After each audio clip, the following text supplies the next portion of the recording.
aujourd'hui je vais peut-être jeter un pavé dans la mare, mais j'ai décidé de répondre à 3 clichés sur la profession d'agent immobilier. C'est parti!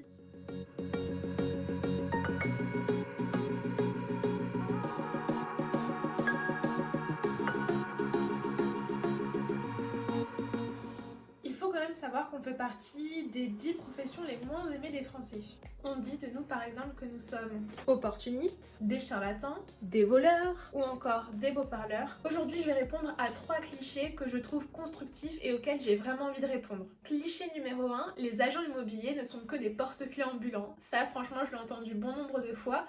Et je comprends qu'on puisse penser ça. On a l'impression en fait qu'un agent immobilier se contente de prendre 4 photos, de poster une annonce et ensuite de faire les visites et d'encaisser sa commission. Clairement, si la profession ça n'avait été que ça, j'y serais pas allée parce que clairement il n'y a pas d'enjeu, il n'y a pas d'intérêt. Je comprends que certains puissent penser cela, je pense, et ça c'est un avis qui n'engage que moi, qu'il y a eu un problème de communication de la part de la profession. En réalité, les choses sont beaucoup plus complexes que ça. Vous, ce que vous ne voyez pas de votre côté en tant que client vendeur ou acquéreur, ce sont les heures de prospection qui sont mises en place pour trouver des biens à vendre, pour constituer son stock de biens, mais aussi pour pouvoir les présenter aux acquéreurs que l'on a déjà en client dans l'agence. Les heures d'appel téléphonique pour suivre les dossiers et régler les soucis éventuellement rencontrés. Les heures d'appel téléphonique ou de rendez-vous en physique pour répondre à des renseignements, des questions ou autres. Les heures consacrées aux estimations qui sont dans 99% des cas offertes, sans parler des heures de visite, des heures de montage de dossier, mais également des heures pour préparer chaque visite tout simplement parce que non, il ne suffit pas juste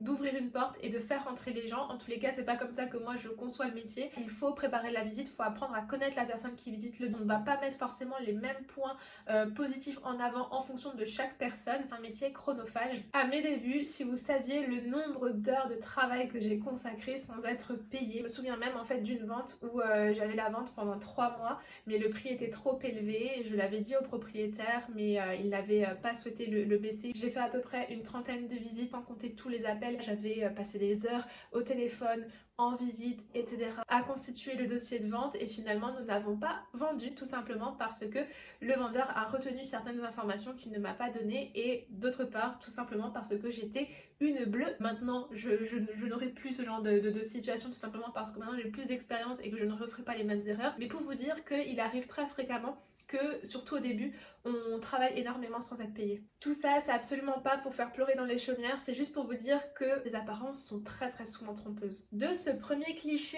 de l'agent immobilier qui ne fait qu'ouvrir des portes, découle un deuxième qui est que les honoraires de vente sont trop chers ou sont parfois pas justifiés. Alors là, je dois dire que je pense que parfois c'est vrai, parfois c'est faux. De façon générale, je veux dire dans les affaires, je serais tentée de dire que dans une situation idéale où une prestation est vendue, fournie, qu'elle est bien fournie, bien vendue et que quelqu'un accepte de la payer, pour moi il n'y a pas de...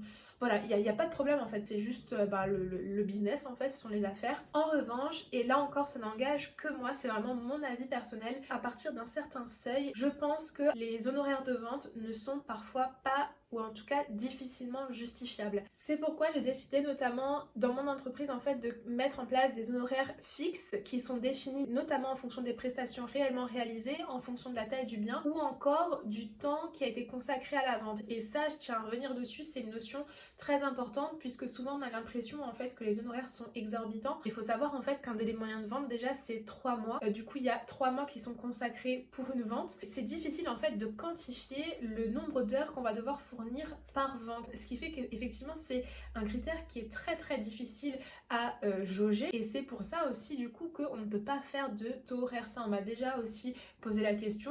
Un agent immobilier peut pas vous dire bah écoutez pour votre dossier je vais consacrer 5 heures par semaine donc ça fera tant et tant. Ça c'est pas possible. J'espère que cette vidéo vous aura plu. Si jamais vous avez envie aussi vous de faire part de vos expériences, n'hésitez surtout pas à le faire en commentaire. Et si vous voulez en savoir plus du coup sur la façon dont je travaille, c'est surtout pas à vous rendre sur mon site internet dont le lien est dans ma bio Instagram. Moi je vous dis à bientôt dans une prochaine vidéo. Bisous.